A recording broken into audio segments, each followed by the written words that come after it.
Australia का 2/3 हिस्सा चीन की DF-26 बैलिस्टिक मिसाइल की जद में है, जिसके बाद यह आशंका जताई गई कि साउथ चाइना सी में चीन से जारी तनाव कम होने के बजाय बढ़ सकता है।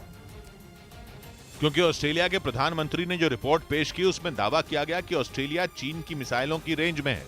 रिपोर्ट में यह दावा किया गया कि चीन जब चाहे ऑस्ट्रेलिया पर अपनी DF-26 बैलिस्टिक मिसाइल दाग सकता है, जिसका मतलब यह है कि चीन ने अगर यह मिसाइल फायर की तो 2/3 ऑस्ट्रेलिया तबाह हो जाएगा, क्योंकि यह मिसाइल 5000 किलोमीटर की दूरी तक तबाही मचा सकती है।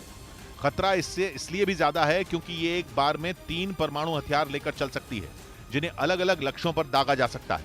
चीन की इस मिसाइल से खतरा केवल ऑस्ट्रेलिया को ही नहीं है, अमेरिका को भी है, क्योंकि इस रीजन में अलग अलग जगहों पर भी अमेरिका ने अपने सैन्य हथियारों की तैनाती की हुई है। ऐसे में ऑस्ट्रेलिया की तरफ से यह पहली बार माना गया कि उसे चीन से खतरा है। उधर तेल सप्लाई की किल्लत झेल रहे सीरिया में 2 दिन के लिए सरकारी दफ्तरों को बंद करने का फैसला लिया गया। कई देशों की तरफ से लगाए गए क्या आप स्टैंड अप इंडिया योजना के तहत 1 करोड़ का लोन लेकर अपना खुद का बिजनेस शुरू करना चाहते हैं?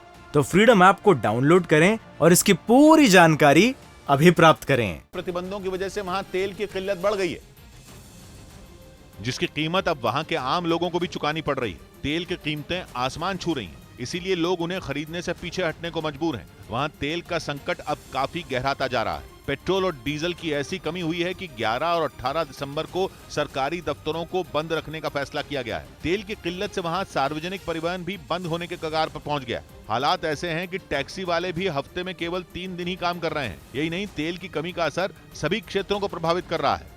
इधर बाबरी कांड की बरसी पर किए गए एक ट्वीट ने पाकिस्तान के विदेश मंत्री बिलावल भुट्टो की अपने ही घर में फजीहत करवा दी और पाकिस्तान के लोगों ने उन्हें इतिहास पढ़ने की नसीहत दे डाली।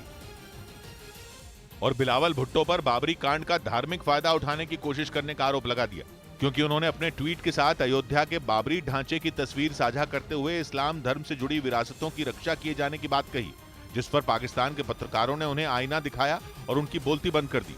एक पत्रकार ने अपने ट्वीट में बिलावल भुट्टो से भारत का पुराना इतिहास पढ़ने के लिए कह दिया, ताकि वो जान सकें कि किस तरह मुस्लिम शासकों ने धर्म के नाम पर हजारों मंदिरों को जमींदोज किया था। जबकि एक और पत्रकार ने उन्हें पाकिस्तान में आए दिन तोड़े जा रहे मंदिरों को बचाने के लिए पहल करने की नसीहत दे दी।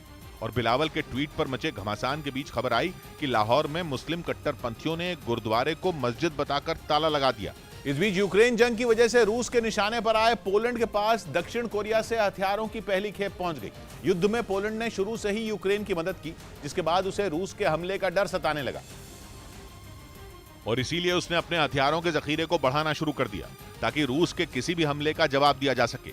इसके लिए पोलैंड ने कुछ महीनों पहले ही दक्षिण कोरिया से हथियारों की एक बड़ी डील की थी, जिसके बाद दक्षिण कोरिया से हथियारों की पहली खेप पोलैंड पहुंच गई।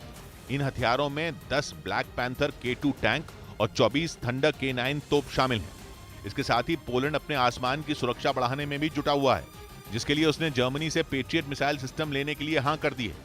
पहले पोलैंड ने जर्मनी से पेट्रियट लेने से इनकार कर दिया था। तब कहा गया था कि वो उसे अपनी सीमा पर तैनात करके रूस से सीधी दुश्मनी मोल लेना नहीं चाहता। लेकिन जिस तरह जंग में रूस के तेवर खतरनाक होते जा रहे हैं, पोलैंड ने पेट्रियट के लिए हामी भर दी। इस बीच अमेरिका ने भी पोलैंड के साथ हथियारों की एक डील को मंजूरी दे दी, जिसके तहत वो खतरनाक टैंक समेत कई दूसरे आधुनिक हथियार पोलैंड भेजेगा।